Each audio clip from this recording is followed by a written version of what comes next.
চৰ্চা লাভ কৰিছে আমাৰ নেতা সংসদৰ বিৰোধী দলপতি ডাঙৰীয়াই ভোট চুৰি বিষয়টো গোটেই ভাৰতবৰ্ষতে ইতিমধ্যে প্ৰচাৰ হৈছে আৰু বিজেপি সৰ্বভাৰতীয় দিশত যেনেকৈ গঠন এজেণ্ডা আছে ভোট চুৰিৰে তেওঁলোকে ৰক্ষা কৰাৰ গতিকে আমিও সংখ্যা ব্যক্ত কৰিছোঁ যে অসমতো 2026 চনত হেমন্ত বিশ্ব শৰ্মাৰ ভোট চুৰিয়ে যাতে তেখেতে আৰু পুনৰ গাড়ী দখল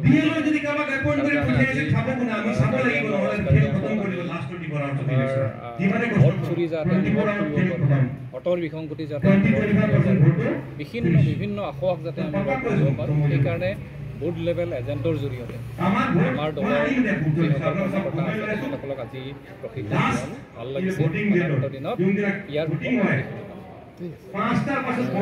হ'ল 337 আমি প্ৰতিটো বুথৰ পৰা আমি BLA এপইণ্টমেণ্ট দিছোঁ আৰু আজি তেওঁলোকে আহিছে প্ৰশিক্ষণ ল'বলৈ আমি আজিৰ পৰাই সাজু হৈ আছোঁ যে আহিবলগীয়া আজি নিৰ্বাচনৰ কাৰণে যি যুঁজ দিব লাগে এই যুঁজটো আমি আজিৰ পৰা আমি ষ্টাৰ্ট কৰিছোঁ যিহেতু বিহাৰত যি হৈ গৈছে সেইটো যাতে অসমত নহয় আমাৰ পশ্চিম কাৰ্বিআংলঙত নহয় সেইটো কাৰণে আমি আজিৰ পৰা প্ৰস্তুতি লৈ আছোঁ